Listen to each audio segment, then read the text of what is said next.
This is the story of the Jungle Book. You can read along with me in your book. You will know it is time to turn the page when you hear the jungle bird call, like this. Let's begin now. It was many years ago when I, Bagheera, the panther, found a little lost man cub. He was alone and unprotected in the jungle of India. So I took the small boy to a nearby family of wolves I knew. As I had hoped, the mother wolf felt sorry for the man cub, and she said to me, "Bagheera, leave him with us, and we will raise him." That is how little Mowgli, the man cub, came to be brought up by jungle animals. He was a favorite with all the wolf cubs of the pack. They treated him just like a brother wolf. Mowgli even made friends with the elephants and often marched in their elephant patrol. He loved living in the jungle. Although Mowgli did not know it, I would often watch him from a distance to make sure he was safe. You see, the jungle also holds many dangers. There was the crafty Kaa who smacked his forked tongue at the sight of a delicious man cub. Oh, I shudder to think how that tricky snake almost hypnotized Mowgli right into his greedy coils.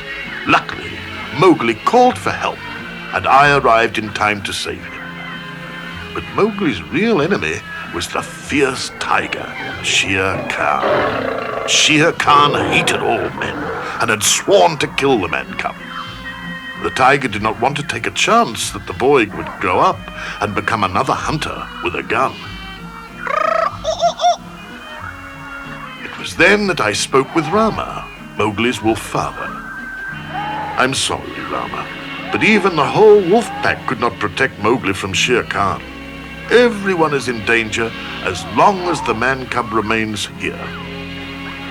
Rama had known this day would come, and he sadly agreed to let me take Mowgli to the safety of the man village.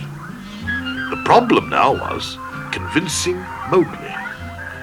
While we were on one of our many walks into the jungle, I told Mowgli the bad news. "Mowgli, today we are not going home. Shere Khan has returned to the jungle and has promised to kill you. I am taking you to a man village where you belong." But I don't want to live in the man village. Besides, I can look out for myself. Ha! You're so small, you would not last one day alone. Well, I'm not going. And Mowgli stormed off deep into the jungle. I knew the man cub would have to learn about the ways of the jungle for himself, so I let him go. But I followed close behind to see that he stayed out of trouble. Unfortunately, who should the man cub meet first but that happy-go-lucky jungle bear, Baloo? Mowgli listened eagerly as Baloo sang to him about the simple, carefree life of a bear. Look for the bare necessities, the simple bare necessities. Forget about your worries and your strife. I mean the bare necessities, or Mother Nature's recipes that bring the bare necessities of life. Wherever I wander, wherever I roam, I couldn't be fonder of my big home. The bees are buzzing in the tree to make some honey just for me. You look under the rocks and plants and take a glance at the fancy ants, then maybe try a few. The bare necessities of life will come to you. They'll come to you. I had to step in. "Baloo," I explained, "Mowgli has to go back to the man village." But they'll ruin him. They'll make a man out of him. Our discussion was cut short when a band of monkeys grabbed Mowgli and whisked him up into the treetops. "Come on, Baloo. They must be taking him to the ancient temple. That crazy monkey, King Louie, is behind this." Soon Mowgli was face to face with King Louie. Why have you brought me here? Relax, man cub. Said Louie. We can help each other. I'll fix it so you can stay in the jungle if you teach me the secret of man's fire. But I don't know how to make a fire. Don't try to kid me, man cub. Tell me about man's fire so I can be like you. It looked like Baloo and I had arrived just in time. Baloo, I said quietly, you've got to create a disturbance so I can get Mowgli out of there. Baloo took some leaves and a coconut shell and disguised himself as a monkey. Then he sang and danced with King Louie while I found Mowgli. Now I'm the king of the swingers, the jungle VIP. I've reached the top and I had to stop, and that's what's bothering me.